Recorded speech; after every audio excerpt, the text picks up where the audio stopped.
el problema de cómo se avanza en la construcción de una nación sobre bases federales, pero una verdadera nación soberana, ¿no? Capaz de articularse con otras naciones latinoamericanas y así ponerse en pie frente al mundo, ¿sí? Es decir, eh, realmente requiere todavía, seguramente, mucho trabajo político, ¿no? Es decir, y quiero decir, mucho trabajo pedagógico, porque sin duda este desgaste, ¿no?, de la idea de nación que uno ve, es decir, cuando uno mira para atrás en la historia, se encuentra con que, es decir, desde el liberalismo conservador, de la generación del 80 hasta posturas nacionalistas como la de Manuel Ugarte de principios del siglo XX, o el peronismo, ¿no?, o la concepción de nación de Perón, ¿sí? Es decir, siempre había una idea, ¿m? Una idea de soberanía nacional, ¿no? Una idea de, digamos, en el caso del liberalismo conservador, no era exactamente de soberanía nacional, pero sí había una idea de articular, ¿no?, de manera homogénea una nación, excluyendo, por supuesto, a los más pobres, a los diferentes, etcétera, ¿no? Es decir, pero, digamos, había una idea de construir un Estado, ¿no? En el caso de los gobiernos de Roca, por ejemplo, ¿no?, a costa de la matanza, ¿no?, la matanza de los pueblos aborígenes, a costa, pero estaba la idea de construir un Estado, ¿no?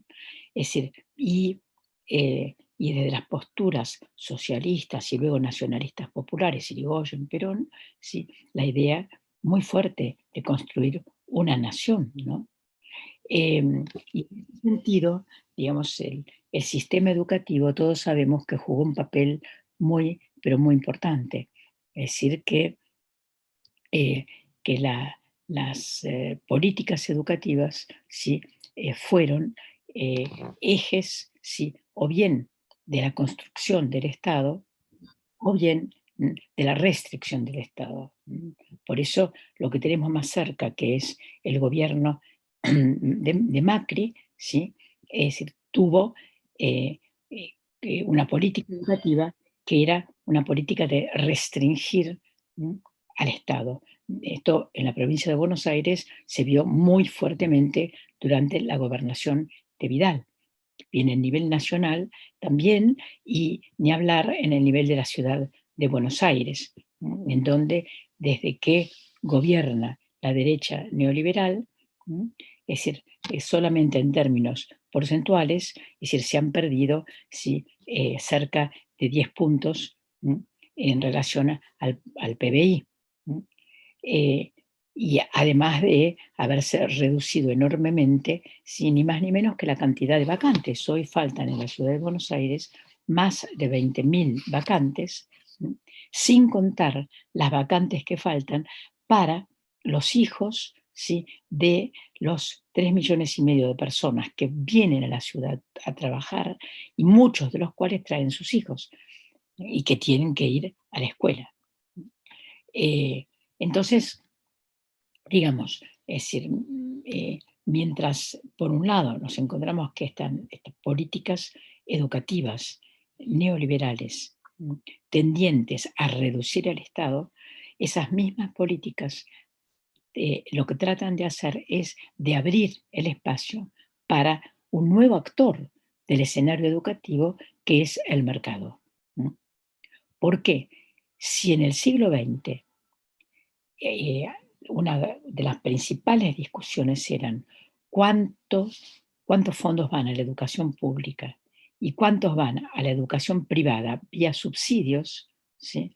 Esa discusión que no se ha resuelto, ¿no?, es una discusión que ha quedado, digamos, rebasada por otra, que es, ¿sí?, es decir, cuánto van a avanzar las fundaciones, ¿sí?, cuánto van a avanzar en las fundaciones, que son la cabeza de playa de grandes corporaciones, que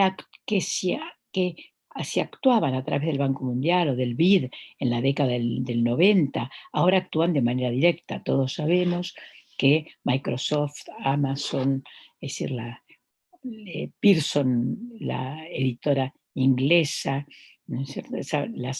Las grandes productoras de tecnología y de tecnología educativa y comunicacional del mundo han ganado muchísimo durante esta pandemia, ¿sí? Es decir, que están instaladas en el interior, ya no de las tradicionales escuelas de educación privada, sino en muchos de los sistemas de educación pública de América Latina, ¿m? Y también en el nuestro. Entonces, yo digo esto como, digamos, una introducción a una discusión que me parece que no la podemos encerrar en lo que quiere la derecha, que es presencialidad o virtualidad, ¿no? Es decir, que si nosotros aceptamos que eso es lo único que hay que discutir, ¿m? Y que ahí empieza y termina la discusión, ¿m? Sin ver cuál es el contexto en el cual esta discusión se da, me parece que es decir, es decir, terminamos incluso discutiendo entre nosotros, ¿no?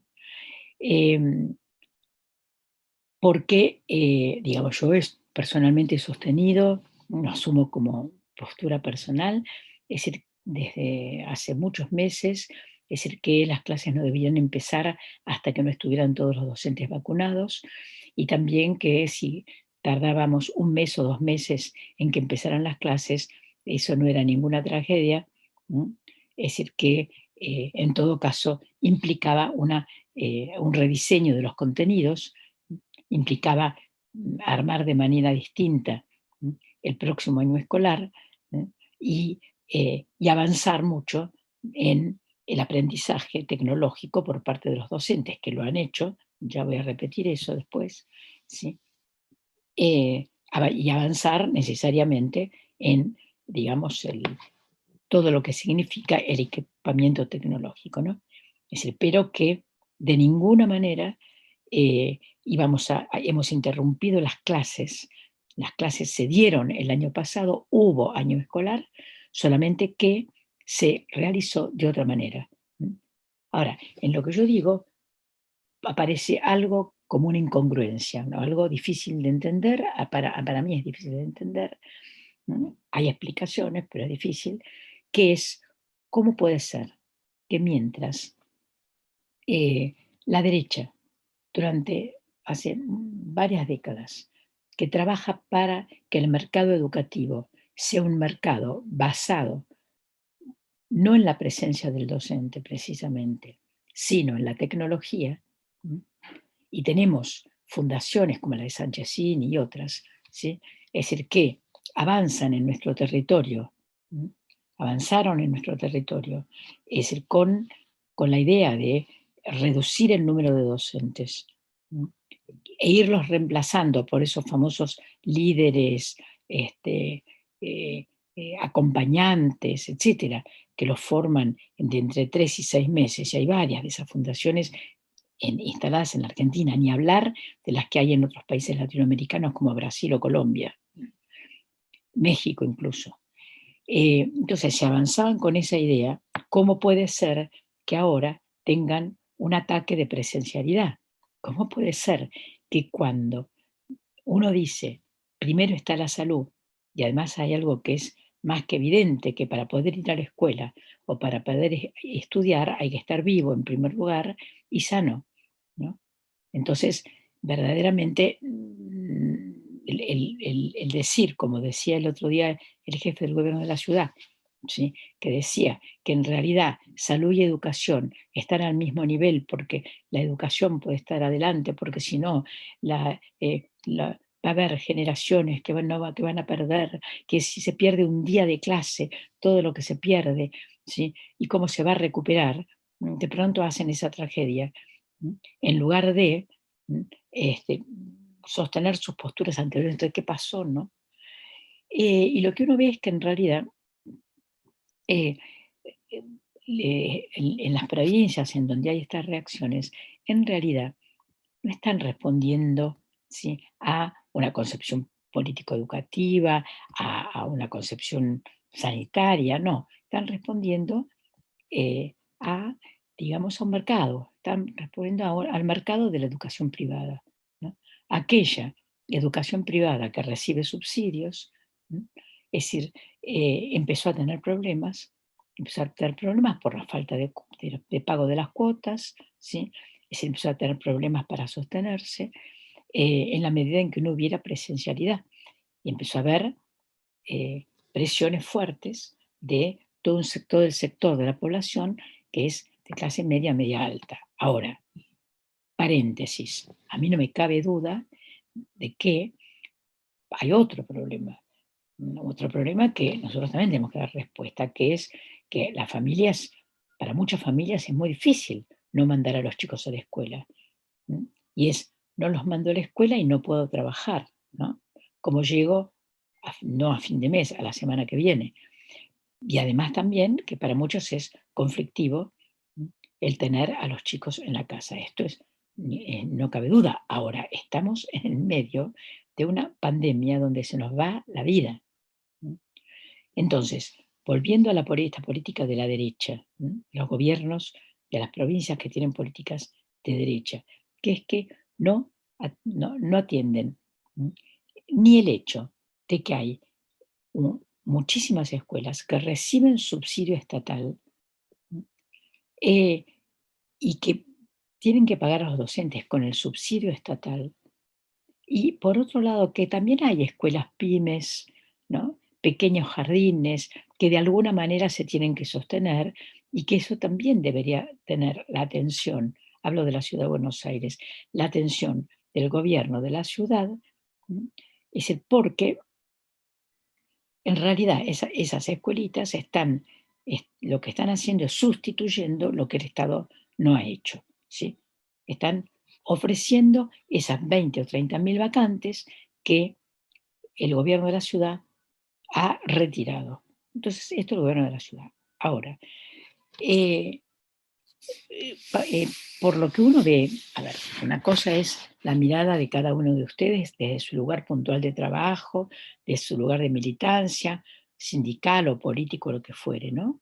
Desde su barrio. Otra cosa es mirar el conjunto. Yo estoy mirando el conjunto, estoy mirando el conjunto del país. Y al mirar el conjunto, lo que veo es que la provincia de Buenos Aires ha trabajado muy bien, ¿sí? Que hay unas cuantas provincias donde se ha trabajado muy bien, lo cual no quiere decir que no haya conflictos, ¿no? Por supuesto que los hay, pero en donde lo que no ha habido es tremendas incoherencias, ¿no? Cuando se tomaron resoluciones, se siguió adelante con esas resoluciones. Uno puede o no estar de acuerdo, pero digamos que lo que estuvo por delante fue permanentemente el buscar disminuir el contagio. Al mismo tiempo veo la enorme dificultad que produce el hecho del AMBA, es decir, que una resolución que se toma en la provincia no se puede tomar o no se puede terminar de aplicar si no hay algún tipo de acuerdo con la ciudad.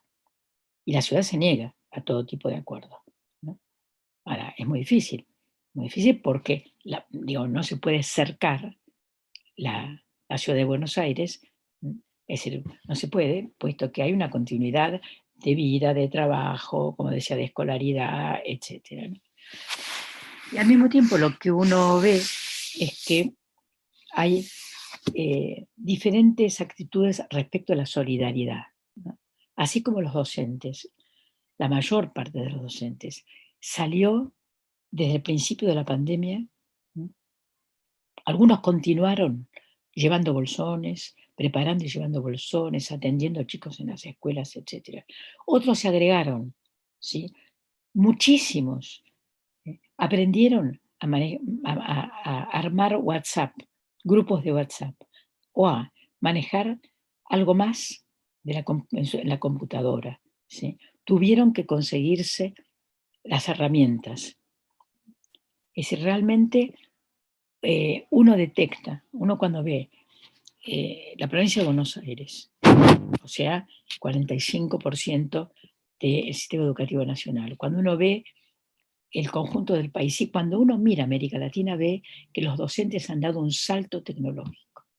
También los chicos, también las familias. Ahora sí, sería necesario que las instituciones formadoras de docentes, ¿sí?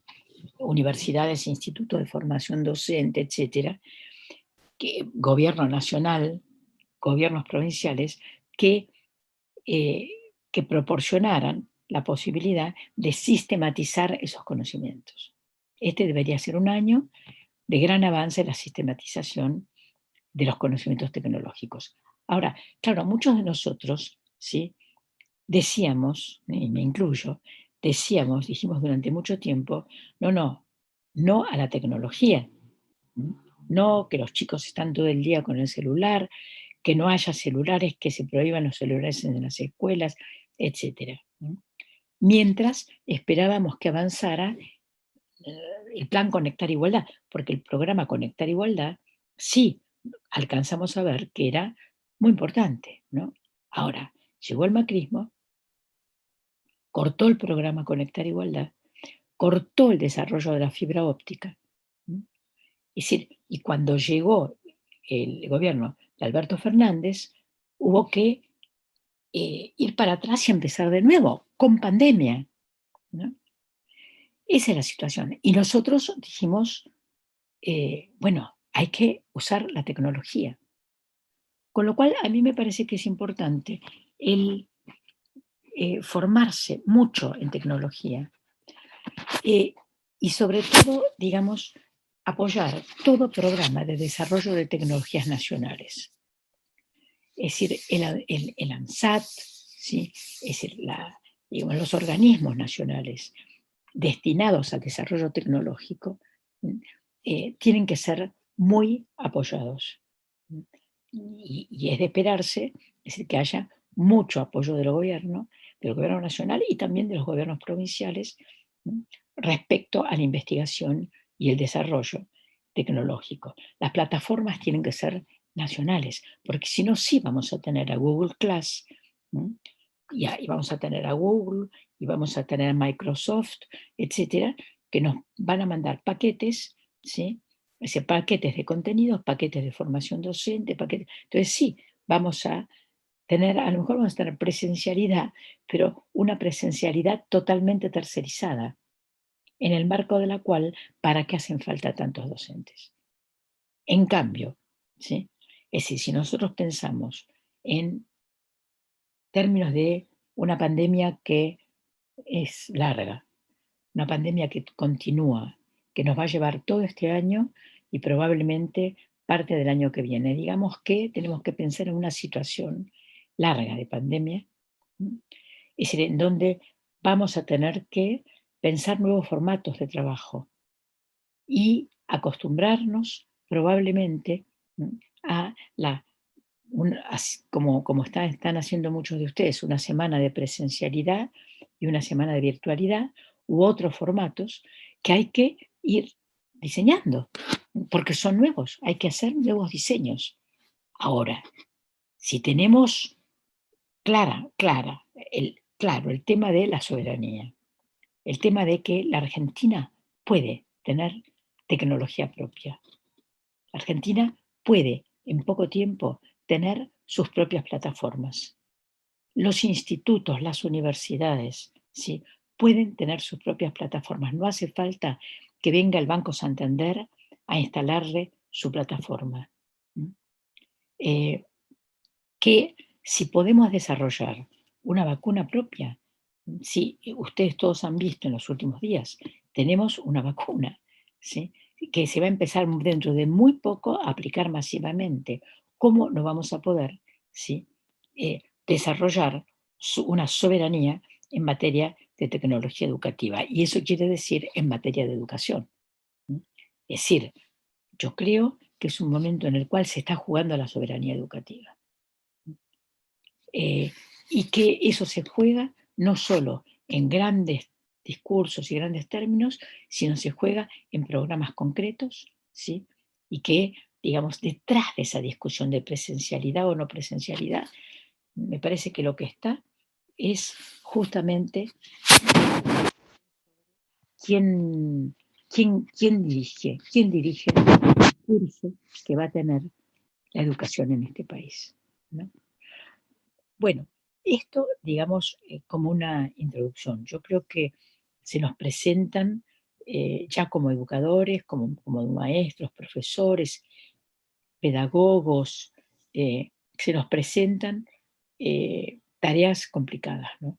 O sea, eh, no estamos en un momento en el cual nos podamos conformar con el, un plan de estudios, un currículum a que podamos seguir, con, no, una directiva, no. Es un momento en el cual es evidente que tenemos que avanzar en cada escuela, en cada distrito, ¿sí? Tenemos que avanzar en cada provincia con eh, eh, proyectos que tiendan a ser cada vez más interdisciplinarios, que incluyan cada vez más, ¿sí? Grandes problemas. Para mí los grandes problemas que ya no se pueden dejar de incluir tienen como centro el tema del medio ambiente. O sea, no podemos dejar de incluir el tema del medio ambiente, pero como un tema central, ¿sí? No como una materia más, sino como un tema que cruce el conjunto de lo que se enseña y se aprende, ¿no? Es decir, los derechos humanos y, por supuesto, la tecnología, ¿no? Y la otra cuestión que me parece que también es muy central es que recuperemos la historia, porque estamos de alguna manera perdidos en el medio de una pandemia. Cuando se está en el medio de un terremoto, ¿sí? O se está en el medio de una guerra, la gente no tiene, es decir, se pierde la noción de que hubo una historia y por lo tanto la noción de que habrá una historia. Es decir, en el medio de una catástrofe uno está pensando en cuestiones inmediatas.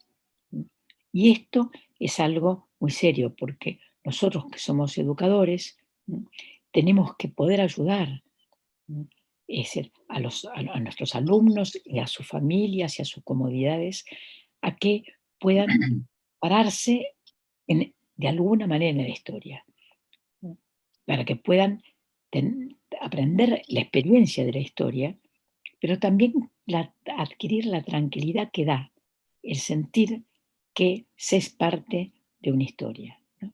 De la misma manera como que creo que hay una línea de orden sociológico, antropológico, que también deberíamos incluir de manera transversal, que es ese gran aprendizaje, que es que hoy todos somos parte de la humanidad.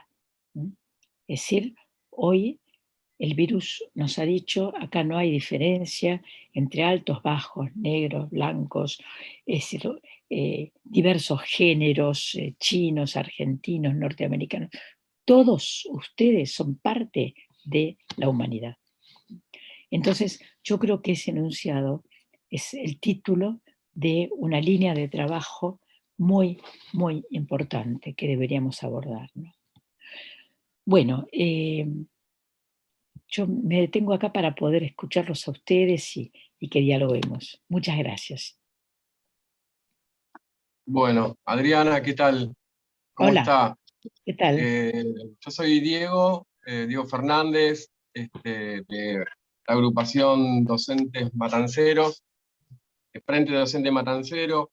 Eh, bueno, nada, la estaba escuchando con mucho detenimiento, como todos, todas, todes, y la verdad es que en otras charlas que la he escuchado también me interesó un montón sus intervenciones, sus reflexiones en relación a la educación ambiental. Es decir, el capítulo este que viene, post pandemia, post vacunación, si post apocalíptico como estamos viviendo este momento. eh, Hay que ser moderadamente optimista en ese sentido para pensar la post-pandemia, eh, para permitirnos pensar también la tarea pedagógica, las políticas educativas, eh, y cómo, digamos, en ese punto hay ejes transversales, digamos, para pensar la tarea de la escuela.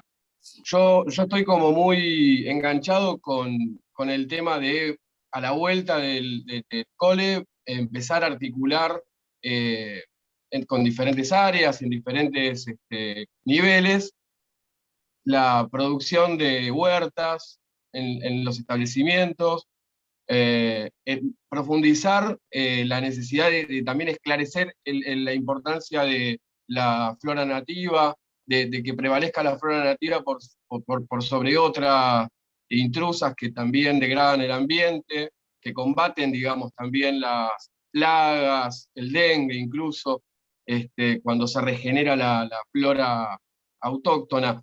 Digo, parece que esto fuese un discurso New Age y que lo tomaban las fundaciones como Greenpeace Claro. u otras, las greenwash del primer mundo, pero me parece que ahí hay un eje para que pensemos y quería escuchar alguna reflexión, si tenés sobre eso.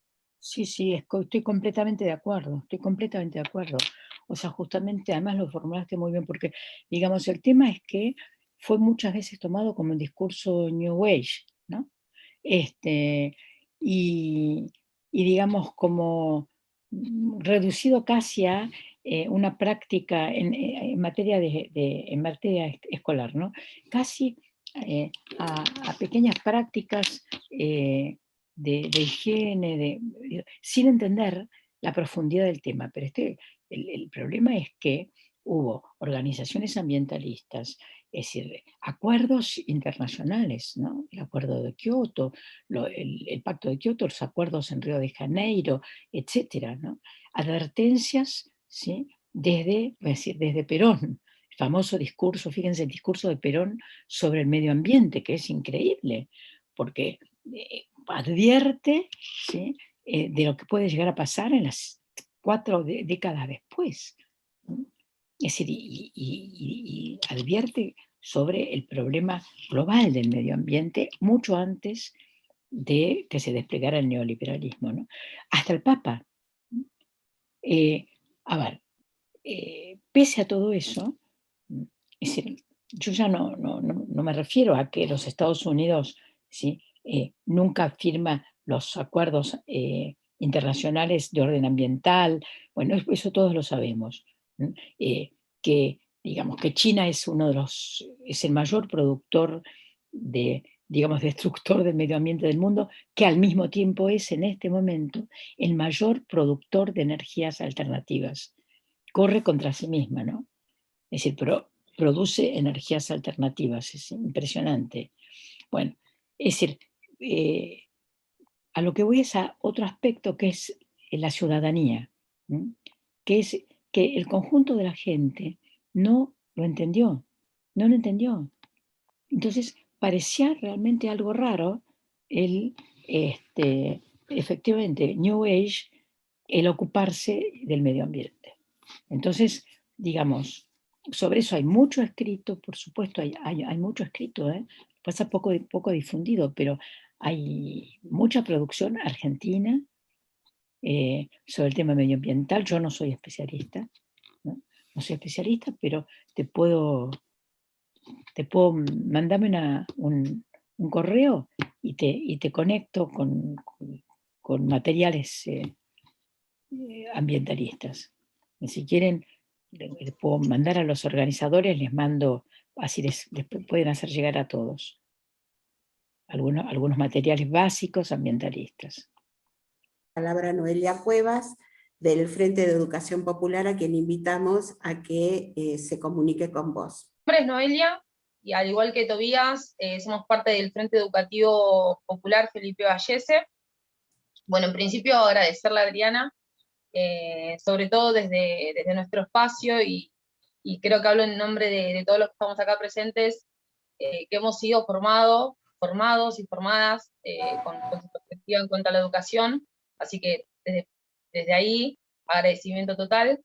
Y más que nada es un pedido de reflexión. Nosotros actualmente estamos llevando a cabo un proyecto de un reconocimiento a referentes del Plan Fines. Nosotros como Frente Educativo estamos actualmente teniendo en varias sedes, bueno, este plan Fines, que es para la terminalización de la secundaria, de adultos, de adultas y de jóvenes que no han podido terminar en su debido tiempo la secundaria. Y este proyecto es básicamente poder reconocer a referentes que básicamente en lo que es nuestro laburo, y sobre todo ahora en pandemia, ha quedado bastante demostrado el lugar y el posicionamiento no solamente militante y político, y de compromiso con la comunidad, con nuestros barrios. La idea es poder tener un reconocimiento y ese pedido, más allá de que entendamos que nuestra labor es, como dije hace un ratito, política y militante, saber qué es lo que podría opinar Adriana en base a este laburo que llevamos a cabo, que es el pedido de reconocernos como actores imprescindibles en la educación y en la vinculación de docentes y alumnos y alumnas. No entiendo del todo si estás haciendo una pregunta, pero el comentario es muy interesante. Pero no entiendo si estás pidiendo un reconocimiento.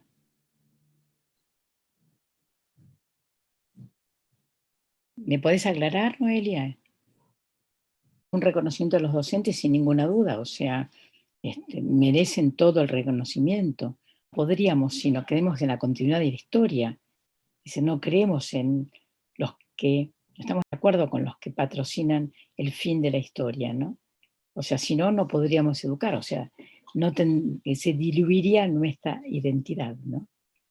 De manera que si se trata de, en ese sentido que lo planteas, Noelia, sin duda, digamos, merecen todo el reconocimiento los docentes, ¿no?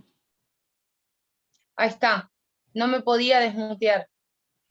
Sí, la pregunta, estoy un poco nerviosa, perdón.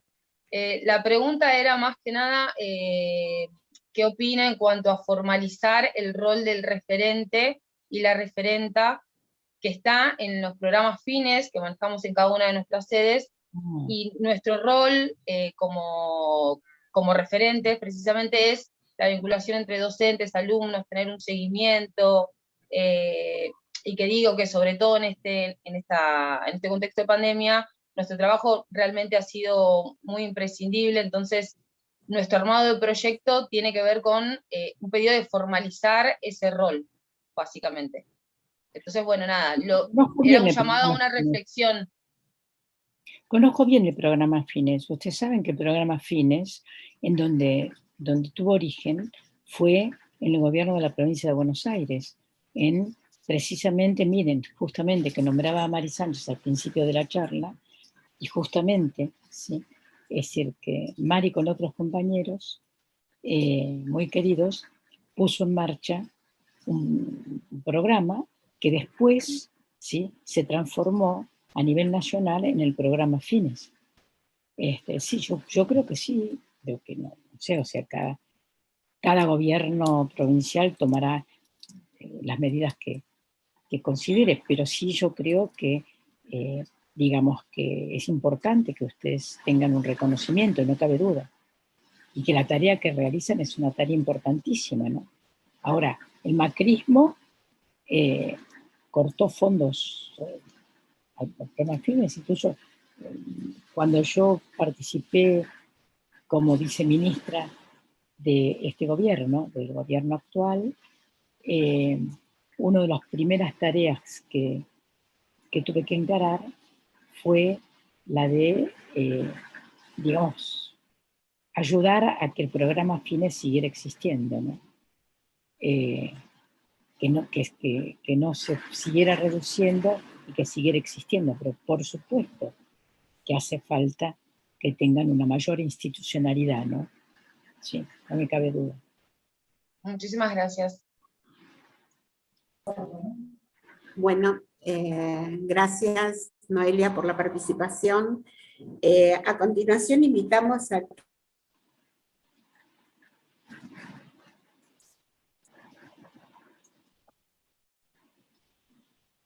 Estás muteada, Marta. Perdón. La próxima invitación es la participación de Gabriel Saya de Vamos. ¿Está presente, Gabriel? Gracias, Adriana, por sumarte, por estar presente, por compartir tus palabras muy alentadoras, muy esclarecedoras. Y mi pregunta, y la pregunta de muchos compañeros, que va en base a lo que vos habías planteado en la introducción con respecto a no encerrarnos en la discusión que quiere plantear la derecha, ¿no? De la presencialidad o la virtualidad, no encerrarnos en esa discusión y pensar más en perspectiva. Y mi pregunta iba en qué desafíos tenemos por delante para lograr y garantizar la universalización en el acceso a los recursos tecnológicos y la conectividad, ¿no? A los sectores más vulnerables y a los sectores populares, ¿no? Que lo que venimos viendo, y más acá en Matanza, que nos encontramos en esa disyuntiva a la hora de poder garantizar a los estudiantes y a las estudiantes que puedan tener una buena educación, ¿no? Mi pregunta iba por ese lado, ¿no? ¿Qué perspectiva y qué desafíos tenemos de acá en adelante? Bueno, yo creo que a ver, ¿qué perspectivas? Es una pregunta muy amplia la que me haces, ¿no? Porque, digamos, desde el punto de vista del gobierno nacional, sin ninguna duda, lo que hay es una intención fuerte de, respecto al tema tecnológico, hay una intención fuerte, ¿no? de llevar la tecnología a los lugares a donde falta, ¿no? Yo creo que no podemos dejar de lado que estamos atravesando una situación económica muy difícil. Al mismo tiempo, cualquier avance que quieras o cualquier mejora en la educación o cualquier cambio implica fondos. O sea, esto es algo de lo cual nos tenemos que convencer todos los argentinos, ¿no? Que hace falta plata, que sin ninguna duda, ¿sí? Podemos hacer muchos esfuerzos, etcétera, pero hace falta aumentar la inversión en educación. La respuesta a la que vos preguntás es esa, ¿no? O sea, es aumentar la inversión en educación. Dice que bajó, que con el macrismo bajó del 6 y algo % al cual habíamos llegado, bajó al 2 puntos del PBI. Ahora hay que llegar por lo menos al 8. El proyecto de ley de financiamiento educativo que habíamos hecho cuando yo estaba en el Congreso, que habíamos hecho, que había presentado con la CETERA, el proyecto fue CETERA, planteaba el 10%. Ahora, en este momento tenemos que escalar por lo menos hasta el 8% para empezar a respirar, ¿no? Y junto con eso hace falta una gran voluntad, como decía antes, de soberanía, ¿no? Una gran voluntad de soberanía. Y de ahí en más, digamos, tenemos todas las capacidades,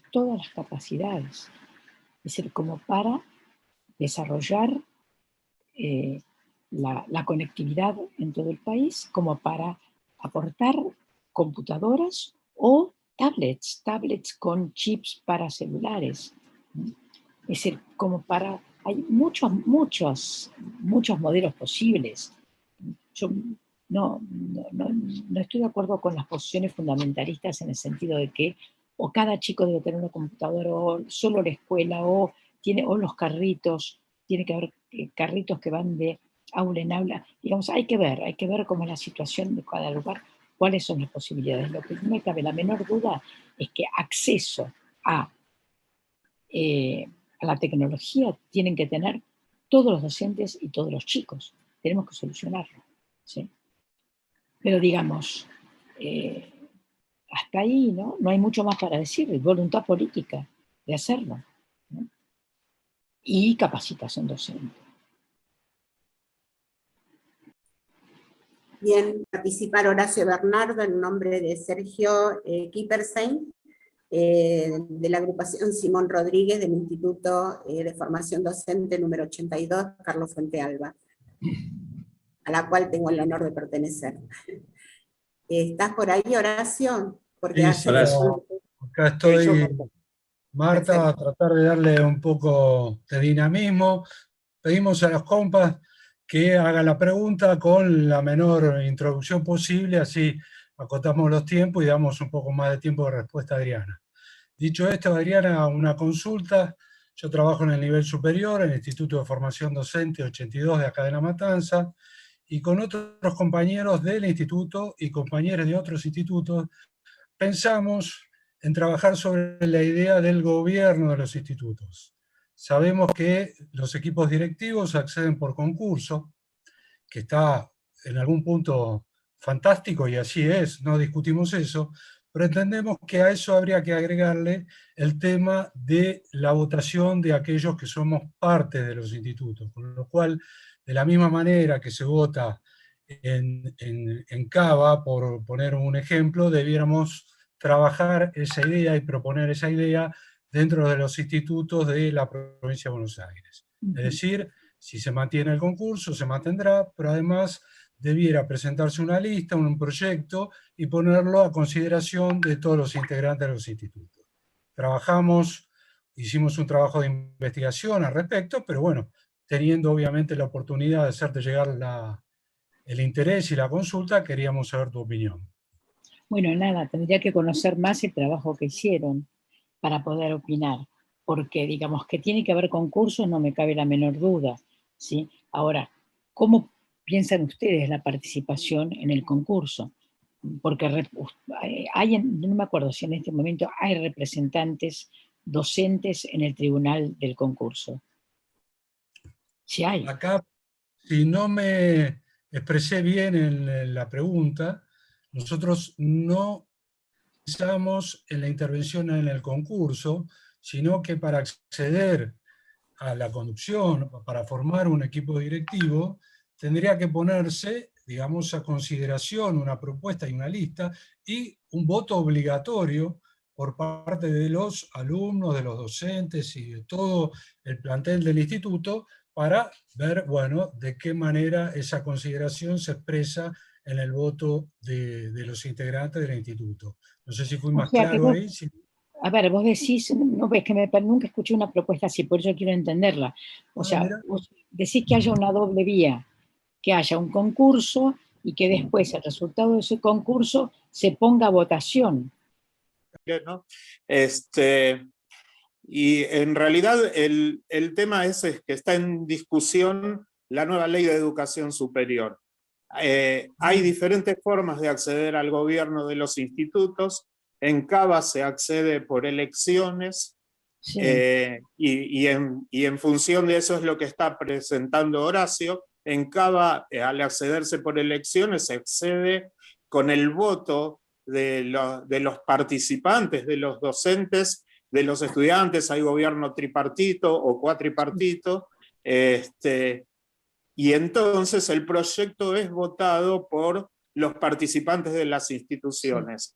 En la provincia de Buenos Aires el concurso es definido por en este momento, como ha sido hace un montón de años, es definido por un jurado y no tiene ningún tipo de participación el componente principal, que son los docentes y los estudiantes de las instituciones.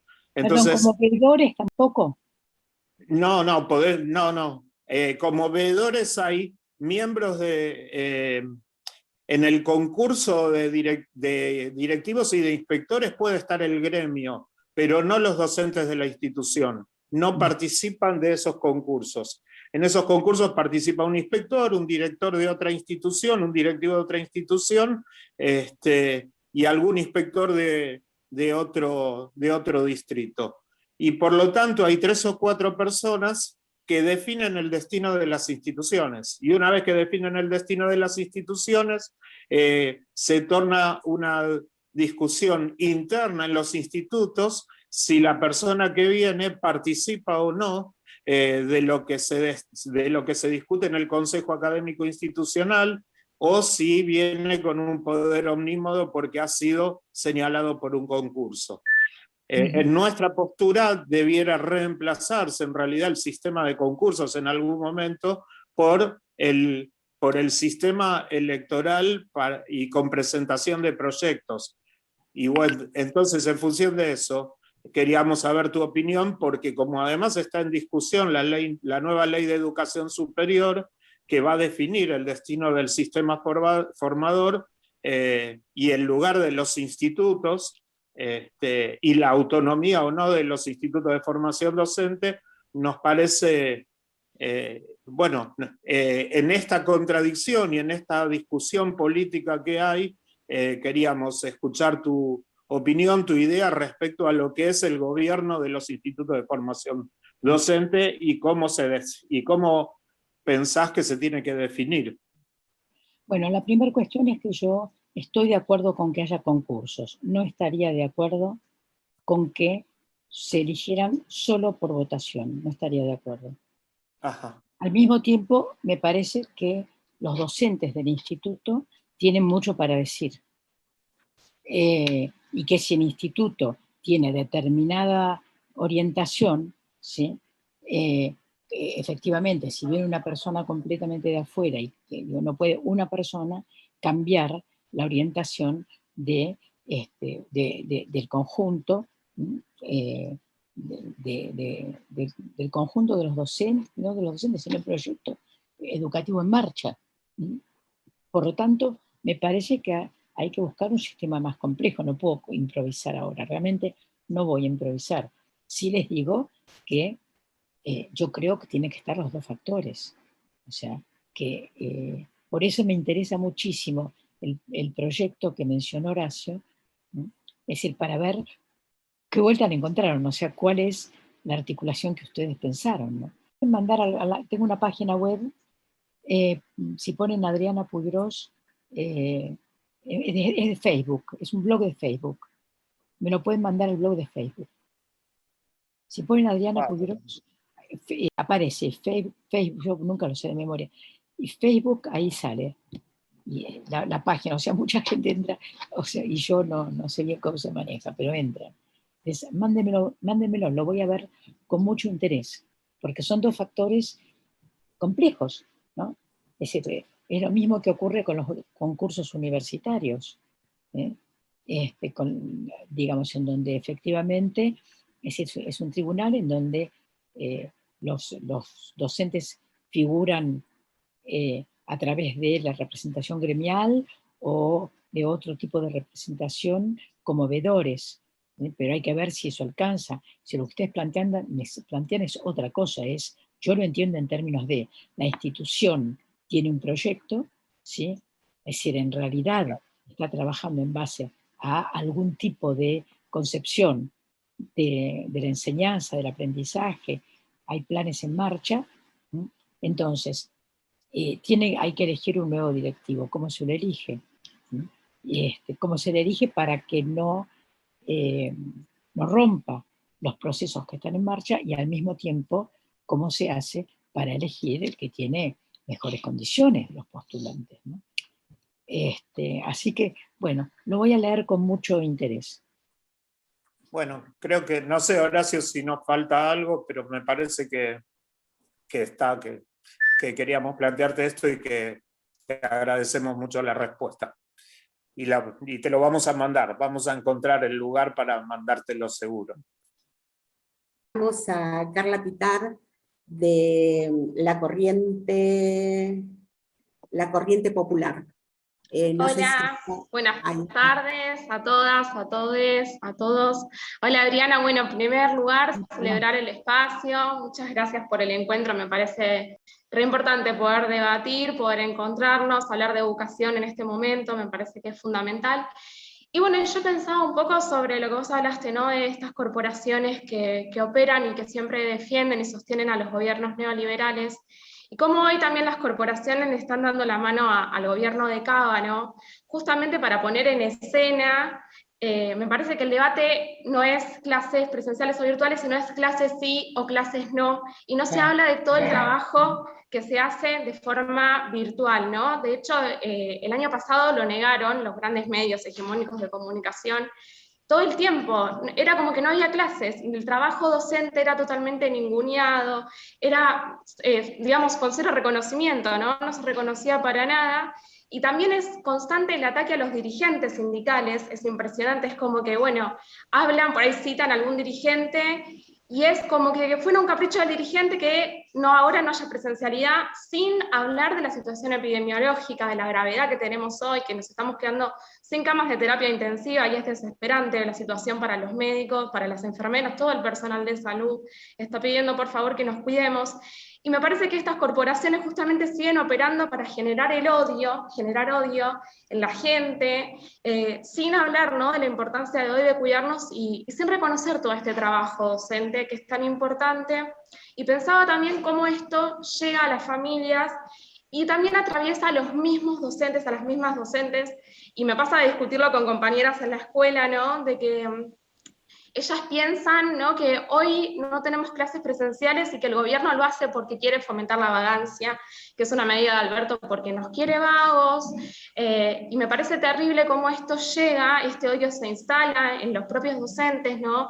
Me parece preocupante, y pensaba lo que vos decías de qué importante de generar espacios de debate y alternativas también, y esto de buscar plataformas o estrategias democráticas que permitan el acceso a la educación a la mayoría de las pibas y los pibes, y que esto se hable en las escuelas, digo, porque Alberto declaró a la conexión y a Internet como un derecho, y también la resistencia que hubo de las empresas, ¿no?, justamente de estos que operan para que no se dé. Y creo que eso no se habla, ¿no?, que, bueno, el Estado hace medidas, pero ¿qué pasa con esa resistencia que tenemos de la pregunta, Carla, por favor, así podemos bueno, avanzar. es nada más una reflexión, y eso me parece que importante función que tenemos las educadoras y los educadores frente a esto, ¿no?, para dar el debate y para resistir frente a estas corporaciones que nos siguen imponiendo, ¿no?, este odio de clase y justamente este rechazo a un gobierno popular. Es una reflexión simplemente.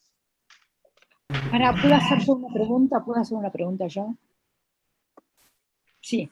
Es que yo me quedé con el tema de la formación docente, ¿eh?, y el tema de la conducción de los institutos y el lugar de los institutos en la futura ley de educación superior. A ver, a mí de lo que no me cabe duda es de que los institutos deben formar parte de la nueva ley de educación superior. Yo creo eso, ¿no?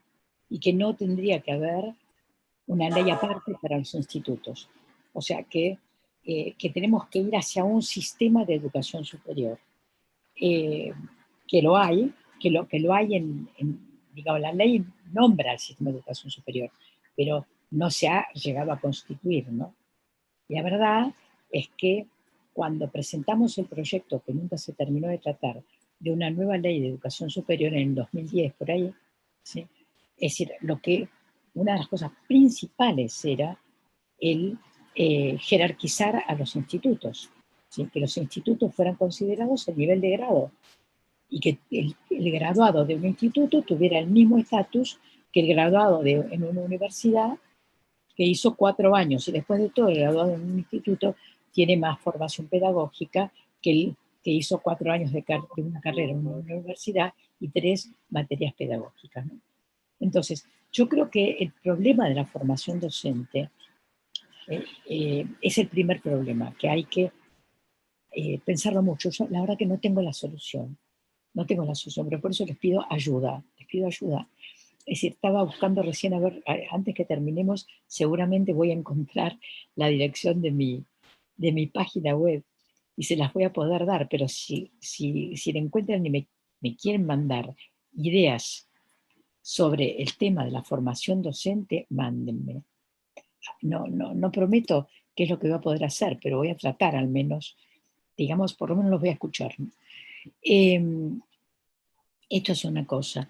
Y la otra es que, sí, cómo se conduce cómo se conducen los institutos, sí, no es menor, no es menor. Entonces también las ideas que haya al respecto, fíjense acá lo tengo, ponen Adriana Puigros / facebook.com. Si no es exactamente así, se le parece, buscan por ahí y aparece. Pero no sé si les voy a responder siempre, pero el que los voy a leer, lo voy a leer, ¿no? ¿Podés repetir, Adriana, el contacto? ¿Podés repetirlo? Adriana Puigros, acuérdense que es con /G, /facebook.com. Gracias. Entonces, si lo ponen, por ahí aparece, no sé, con algo, una barra o algo que yo me olvide, y los mensajes me llegan mucho. Pero lo que les estoy pidiendo son, a ustedes les estoy pidiendo sus ideas, no tengo la varita mágica. Una pregunta. Si uno pensara en que el docente en realidad, sobre todo ahora con nuevos soportes, ¿sí? Tiene, la palabra roles no me gusta, pero para ser rápido, roles distintos, ¿sí? ¿Cómo pensarían eso? Que el docente efectivamente no puede ser más el que se para y habla, aunque nunca viene mal una buena clase. Nunca viene mal dar una buena clase. Tratando de no ser aburridos, pero digamos, nunca viene mal. Pero entonces, ¿qué se podría pensar en todo? ¿Cómo tendría que ser un nuevo docente, el docente después de la pandemia?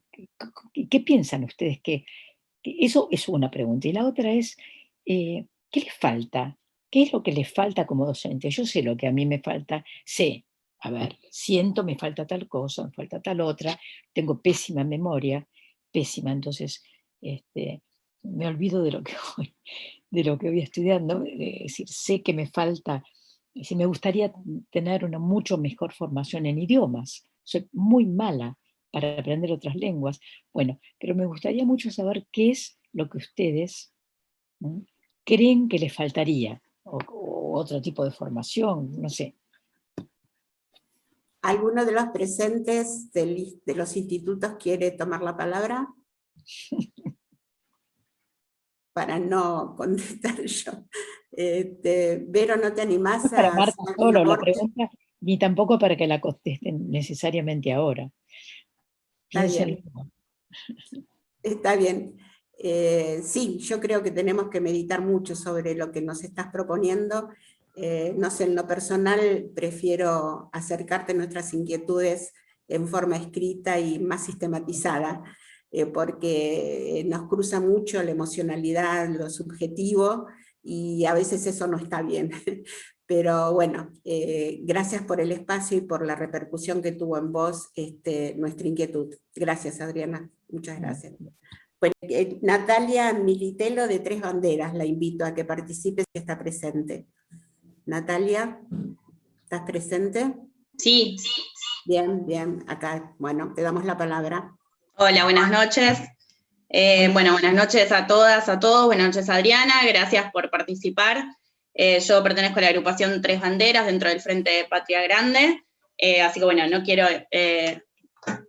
hacerla larga en la introducción, pero sí un poco la pregunta que elaboramos y que fuimos pensando también con las compañeras y compañeros, la podemos incluso pensar desde la educación con este desafío que vos decís, qué nos falta como docentes o qué nos falta como colectivo de trabajadores de la educación, y tal vez nos preguntábamos si es un poco ampliar nuestros debates, nuestras perspectivas, hacia otros sectores de la sociedad, ir a interpelar y a dialogar más de forma comunitaria y hacia otros sectores de la sociedad. Eso retomo lo que vos decías recién, y lo uno con la pregunta que nosotros pensábamos. Yo estaba en la tentación de retomar una pregunta que vi en el chat, donde decía, Adriana, ¿qué 3 medidas tomarías urgentes? Pero también no puedo dejar de pensar en algo más a largo plazo y a mediano plazo, que es lo que pensábamos con los compañeros y las compañeras, el cómo, como también comunidad educativa, comunidad docente, trabajadores de la educación, cómo pensar, retomando el concepto de soberanía educativa, que también se mencionaba en el chat, el camino para pensar políticas públicas, ¿sí? Mirando un poco más allá, mirando en la necesidad de un proyecto de país, que esto esté dentro de un proyecto de país a mediano y largo plazo, que piensa en la soberanía educativa como piensa en la soberanía en otros aspectos, ¿no? Como vos decías, una mirada integral, una mirada federal, ¿no? ¿Cuáles son los caminos que nosotros, cómo construimos, cómo pensás vos que podemos construir esos caminos hacia pensarnos dentro de un proyecto más amplio, que abarque, que dialogue con otros sectores de la sociedad, y no solamente que abone a esta fragmentación? Yo te vengo leyendo últimamente, retomando mucho el eje de lo neoliberal, ¿no? Esto de cómo reempoderar el rol de lo público, del Estado, en un contexto adverso, ¿no? Donde estamos planteándonos dar soluciones o políticas públicas que tengan los pies en la tierra, o sea, ¿cómo lo logramos? Que tengan los pies en el barro, territoriales, que se construyan desde abajo en un mundo que es cada vez más desigual, ¿no? Donde el neoliberalismo y el mercado, como vos decís, pretende la disgregación, la reducción del Estado al mínimo, ¿no? En ese contexto, ¿cómo nosotros nos podemos dar esa tarea de lo coyuntural y lo inmediato, que no podemos salir de ahí, pero también pensarnos en un proyecto a largo plazo, ¿no? Que plantee desde lo federal, desde lo integral, otro modelo de país? Digo, si podemos construir sentido por ese lugar. Así que bueno, eso es también algunas de las inquietudes de los compañeros. Yo traté de resumirlas, de sintetizarlas, ¿no? Ellos decían también dónde poner el énfasis en una sociedad tan segmentada como la que tenemos, ¿no? Dónde poner el énfasis para construir comunidad educativa desde los barrios, ¿no? Nosotros desde el Frente Patria Grande proponemos el Plan de Desarrollo Humano Integral para salir a dialogar con otros sectores del sindicalismo. Nosotros representamos a los más humildes, representamos a los trabajadores y trabajadoras de la economía popular, y creemos que tenemos que empoderar ese rol también de lo público, de las políticas públicas del Estado, y que eso se hace en conjunto, saliendo a dialogar en la diversidad. Nosotros presentamos este plan, lo seguimos presentando, y también creemos que el modelo educativo y de soberanía educativa tiene que formar parte de eso, en construcción con otros espacios. Así que bueno, ¿qué pensás de cómo construir esos caminos? Bueno, la primera cuestión es que, digamos, cuando uno ve la cantidad de agrupaciones que hay en un territorio, ¿sí? Es si realmente, yo pienso dos cosas. Por un lado, pienso, bueno, qué suerte que la gente se sigue organizando, qué suerte que hay agrupaciones territoriales fuertes. Por supuesto que conozco a Patria Grande y a muchas otras de las que se han presentado, y que hacen un trabajo enorme. ¿Sí? El otro aspecto de lo que pienso es qué fragmentados que estamos. Luego lo acabas de decir también, ¿no? Entonces, a mí me parece que partiendo de lo nuestro, de lo concreto, a mí me parece que lograr fortalecer, ¿sí?, la unidad entre diversas agrupaciones docentes es algo muy importante, muy, muy importante. Es decir, no hay ningún tipo de política que se pueda sostener si no hay un sujeto que la demande. Yo esto lo aprendí siendo diputada y también siendo militante, ¿no? Pero, digamos, aprendí que, por ejemplo, no hay ninguna ley que uno pueda dictar que sirva para algo si no hay un sujeto que lo demande. Y voy a dar un ejemplo que tiene que ver con lo que decíamos antes. Cuando hicimos el proyecto de ley de educación superior, convocamos a los institutos. Y hubo solo un grupo que vino de algunos institutos, pero no se conformó un sujeto demandante. Es decir, mientras que el CINE, el Consejo Interuniversitario Nacional, ¿sí?, con los rectores a la cabeza, es decir, pisaba fuerte, muy fuerte, y no había representación de los institutos, no había quien lo demandara. Entonces, ahora tomo el ejemplo ese, es decir, pero ya para ir más directamente a lo que vos planteás, o sea, la organización del sujeto, la organización del pueblo, la organización del pueblo como un sujeto, sí, demandante y con proyecto, porque no es lo mismo tener una necesidad que construir una demanda, no es lo mismo, ¿no? La demanda ya tiene un carácter político, ¿no? Y un paso más es la organización. Entonces, digamos, yo realmente creo que hay muchas cosas para hablar respecto a la necesidad de organización popular, a la necesidad de que existan, de fortalecer las organizaciones populares territoriales que están trabajando en territorio, la necesidad de mejorar y fortalecer los partidos políticos, o sea, la necesidad de, si estamos en un sistema republicano representativo federal, ¿sí? Es decir, y esto es lo que dice nuestra Constitución, o sea, mientras lo diga, mientras tengamos este tipo de organización de la nación, no podemos regalarle la república a los republicanos, ¿no? No podemos regalar la república a los republicanos, lo que necesitamos es apoderarnos de la democracia, que es otra cosa, ¿no? Y la democracia pasa por discusiones como la que teníamos hace un rato. Es decir, por ejemplo, ¿quiénes conducen las instituciones? ¿Cómo se eligen a los representantes de las instituciones, de los diversos espacios donde hay una existencia colectiva, ¿no? Es decir, el problema de cómo se construyen los dirigentes, es decir, cómo es la vinculación entre los dirigentes y los diversos sectores populares. Todo esto, bueno, son capítulos enormes que digamos que hay mucho escrito sobre eso, pero para mí lo más concreto y directo respecto a esta escena del día de hoy es qué suerte que hay muchas agrupaciones y al mismo tiempo, ¿sí?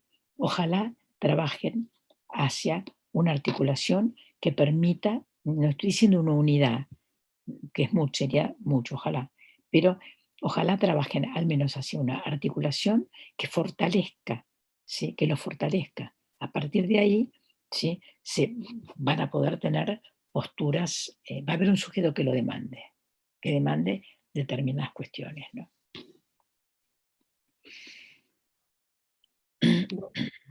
Gracias. Gracias por todas las reflexiones que nos vas dejando, Adriana. Sigue Silvio Maffeo de Patria Educativa, después Eva Villar de la Walsh y Gabriela Le del Frente de Unidad Docente. Apelo a ustedes que hagan las preguntas directamente, así agilizamos el diálogo con Adriana. Gracias. Muy bien, Marta, así lo haremos. ¿Qué tal, Adriana? Buenas noches, ¿qué tal? A Hola. Todas las compañeras y a todos los compañeros. La verdad que uno podría hacer distintas preguntas que ya los compañeros fueron haciendo, y a mí me parece que la charla tenía que ver con esto. Con dejarnos pensar o analizar algunas cosas que ya hemos discutido algunos compañeros. Digo, esto es bueno de poder estar un montón de agrupaciones, más allá de quien invitó, y pensando en trabajar juntos por la unidad que tanto bregó Perón y tantos próceres y tantas personas históricas y no históricas nuestras. En esta cuestión, cuando vos eras directora general, comenzamos con construcción de ciudadanía, y incluso un área que fue hasta en algunos lados por el pensamiento nuestro, pensaba por qué construcción de ciudadanía tenía que estar en lugar de matemáticas, porque los pibes tenían, vos te acordarás, en poshora, prehora, esto y lo otro, hasta que un día el planteo concreto fue construcción de ciudadanía tranquilamente va a estar en el lugar, digo, por ejemplo, de matemáticas. De hecho, muchas escuelas secundarias lo hicieron en el horario, estamos hablando, ¿sí? Sí, me acuerdo. De esta experiencia y de otras similares. ¿Qué otros formatos, qué otras áreas, qué otras cuestiones en esta discusión eterna que tenemos los docentes de qué creemos que es lo más importante o menos importante, en general, más allá de la educación en particular? ¿Crees vos que nosotros tenemos que reflexionar, no sé si apuntar, que reflexionar Pensando, y con esto termino, que vos tenés una visión que por lo menos yo no tengo, a nivel nacional, que es lo que está pasando hoy con la pandemia y antes en el nivel nacional, en distintas provincias, porque si no, siempre hablamos de ciudad, y qué pasa con algunos lugares en Latinoamérica. ¿Sí? Bueno, son muchas cosas. A ver, la primera cosa es que tendríamos que partir de que necesitamos de que todos los docentes tengan un nombramiento por cargo, ¿no? Porque si no, no, o sea, si no, no podemos cambiar nada. O sea, si los docentes siguen teniendo 5 cargos, cada uno van de escuela en escuela, entonces no, ahí no podemos pensar en ningún cambio de diseño curricular, no podemos. Porque necesitamos que haya equipos docentes. Necesitamos que haya equipos docentes, necesitamos que puedan trabajar, digamos, de manera interdisciplinaria, pero ¿cómo van a trabajar de manera interdisciplinaria si no se ven, si no se conocen, si no hay espacios para eso, ¿no? Entonces, esta, que es una vieja demanda sindical, además, ¿no? Los nombramientos por cargo, no es una cosa menor. Para mí es una de las 3 o 4 cuestiones fundamentales. Si uno dice, bueno, quiero cambiar este edificio, ponerlo de otra manera, esa es una, ¿no? Ahora, la discusión sobre, es decir, qué es lo importante, qué es lo que uno debe, a qué le debe dar prioridad, etcétera. La que tuvimos cuando fue lo de la idea de poner construcción de ciudadanía, que la idea no era que fuera una materia, sino que fuera una concepción que atravesara el conjunto del diseño curricular, ¿no? Y que efectivamente, como vos decías, y como dice Alicia de Alba, la pedagoga mexicana, ¿sí? El campo curricular es un campo de lucha. Entonces, que se refleja concretamente en que disculpen los profesores de matemáticas, está como ejemplo, pero matemáticas o el de historia o el, no sé, el de ciencias sociales dice, no, en mi materia no. ¿Por qué yo voy a ceder? Y a los codazos, en ese momento, le abrimos un espacio a construcción de ciudadanía, ¿no? Además con la reacción muy, muy fuerte de la derecha, que estaban furiosos, porque encima hablábamos de género. Ahí creo que fue creo que en Construcción de Ciudadanía, fue la primera vez que apareció el concepto de género, ¿no? Sí. No solo en la provincia de Buenos Aires, en el país. Me parece que fue ahí. Bueno, entonces yo creo que ahora tendríamos que decir, bueno, con la experiencia de la pandemia, ¿qué es lo más importante? Que debería cruzar el conjunto del currículum. Entonces, a mí me sale a decir el tema del medio ambiente, por supuesto, derechos humanos, por supuesto, tecnología, por supuesto, algo que también mencionaba antes, que es, digamos, la visión sociológica, antropológica, digamos, distinta respecto a la sociedad. Y de ahí, pero para eso necesitamos al mismo tiempo, ¿no? Es decir, por supuesto que enseñar matemáticas fuertemente, ¿no? Porque si no, la tecnología que vamos a enseñar va a ser una tecnología absolutamente mecánica. Entonces necesitamos enseñar matemáticas, ¿no? De la misma manera que necesitamos, ¿sí? Avanzar mucho en visiones geopolíticas. A ver, puedo seguir enunciando.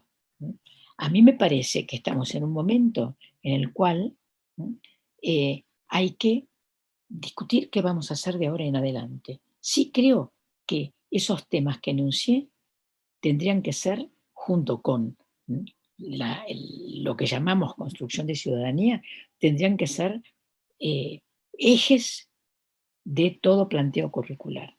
Ahora hay que sentarse a hacerlo, hay que discutirlo y sentarse a hacerlo, ¿no? Es decir, yo no veo que la organización por materias y los profesores contratados por asignatura, es decir, de esa manera se pueda sostener un cambio muy grande, ¿no? Sino que me parece que hay que ir avanzando, claro, no se puede hacer de un día para otro, pero que hay que ir avanzando hacia una concepción de ciclos, tener más en cuenta el ciclo y no tanto el año, sino como cree Rodríguez Larreta, que si se pierde una hora de clase, entonces escuché que alguien decía por ahí que con este gap de 10 días sin clases presenciales va a haber una generación profesional, sí, que no va a existir, ¿no? Bueno, entonces, si podemos pensar más en términos de los ciclos, ¿no? El primer ciclo de la primaria, el primer ciclo de la secundaria, es decir, y podemos pensar más en términos de proyectos, ¿no? Y de proyectos institucionales. Entonces ahí sí, ¿no? Podemos seguramente ir trabajando necesariamente de manera más interdisciplinaria, ¿no? Y eso obliga a trabajos en equipo. Eso obliga a tener que asociarse con el del salón de al lado, ¿no? Asociarse con el salón de al lado y levantar la mirada en el sentido de que muchos conflictos que pensamos, ¿no?, que son conflictos entre nosotros, en realidad no son solo conflictos entre nosotros, sino conflictos mucho más amplios que tienen que ver con estos años, con lo que habíamos heredado, ¿no?, del menemismo y de la desintegración curricular y del sistema educativo durante el menemismo, ¿sí?, que se fue recuperando algo durante el kirchnerismo, sí, pero que con el macrismo no solo volvió para atrás, sino que apareció una trituradora tendiente a desperdigar las provincias, las escuelas, ¿sí?, y también los currículos, ¿no? También un diseño curricular pensado desde el New Age, es decir, es bastante distinto a un diseño curricular pensado con esfuerzo desde a ver en qué lugar de la historia estamos, ¿no? Es decir, cuáles son los conocimientos que sí o sí tienen que tener los chicos. Entonces, me parece que toda discusión y todo aporte al respecto es importante. Nadie tiene en este momento la solución total,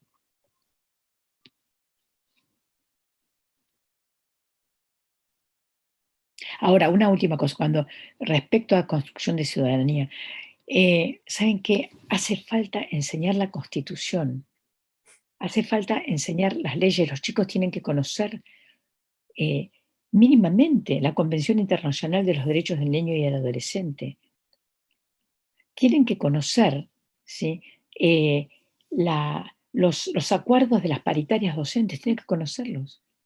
O sea, tienen que conocer el conjunto de leyes que establecen sus derechos y sus deberes, tienen que conocerlo. Tienen que conocer qué quiere decir vivir en una nación, ¿no? O sea, a mí me parece que eso es básico, saber dónde uno está parado, ¿no? Bien, gracias, Adriana. Muchas gracias, Adriana. A continuación, invitamos a Eva Villar de la Walsh, también del Fuente Alba, a que nos acerque sus interrogantes y sus reflexiones. ¿Estás por ahí? Sí, Marta, acá estoy. Ah, listo. Dale. Agradecerle a ustedes, a vos, a Vero, y a Adriana que se venga para las calles de La Matanza. Eso nos hace sentir parte de todos sus proyectos que acaba de mencionar. Adhiero a un montón de cosas que dijeron otros profes y otros compas que me antecedieron, y estamos haciendo fuerza para que la ESI se transversalice en la 82, desde la comisión, que formamos parte con algunos compas, con el centro de estudiantes, con otras profes. Estamos haciendo fuerza para que la ESI sea transversal, y en este campo curricular de lucha estamos dándole la batalla. Y entendemos que también tienen que los profes y las profes involucrarse en todo esto, porque hay bastantes pocos que lo hacen y bastante pocas. La pregunta que yo quiero hacerle a Adriana es si puede repetir lo que dijo hace muy poquitos días en Que vuelvan las ideas, cuando habló de los 3 ejes de aprendizaje que pudimos ver durante el 2020 en esta línea de Paulo Freire. Adriana, vos mencionaste el campo sociológico, el de la salud y el tecnológico. Del tecnológico estuviste hablando hace un ratito, que no solo los profes y los estudiantes aprendimos a vincularnos con la virtualidad, sino también las familias enteras. Me gustaría que le desarrolles a los compas que están acá escuchándote esto del campo sociológico y de la humanidad, que todos nos convertimos en iguales, y el de la salud, de producir salud que dijiste. Quisiera que ellos te escuchen como lo dijiste el otro día en la radio. Sí, creo que lo decía hace un rato. O sea, la primera cuestión es que decía que el virus nos mostró a todos que formamos parte de la humanidad, ¿no? Y que nosotros, me parece que tenemos que trabajar como docentes, es decir, con las familias, con los chicos, es decir, a partir de eso, es una gran oportunidad como para decirles, ¿sí? Es decir, no hay diferencias, las diferencias no son naturales, las diferencias son socialmente construidas. Las diferencias se han construido socialmente. No hay diferencias entre un hombre, una mujer, alguien que eligió otro género, no hay diferencias naturales en cuanto a derechos. Los derechos son universales. Por eso es muy importante el que conozcan sus derechos, el que sepan que hay derechos. Un derecho no lo es si no es universal. Si lo es solo para un sector de la población, entonces deja de ser un derecho. Privilegio, se convierte en privilegio. Exacto, se convierte en privilegio o se convierte, digamos, en algo que por alguna razón en particular se ha consensuado que debe tener ese, digamos, ese sector social, pero no es un derecho del conjunto, ¿no? Entonces, esto por un lado, o sea, tenés una gran oportunidad de trabajar sobre el concepto de igualdad. Y fíjense, avanzar, los que todos hemos sido formados como docentes, básicamente con la idea de la educación común, es decir, la idea liberal, sarmientina, de la generación del 80, de la educación común, es la educación común del país de los inmigrantes que querían homogeneizar. Y la educación, justamente, la máquina homogeneizadora, ¿sí? Es decir, el sistema educativo como maquinaria homogeneizadora, produjo muchos dispositivos que nosotros, de los cuales no somos conscientes. Fíjense, les doy dos ejemplos. Un ejemplo es este, que además no es inventado, sino que hay una provincia que está avanzando en eso, que es, anulemos los repetidores, no hay más repetidores. Y la sobriedad. Esos son dos dispositivos de exclusión arraigados que son como tuercas del sistema educativo. ¿Qué pasa si no hay más repetición? No existe. Claro.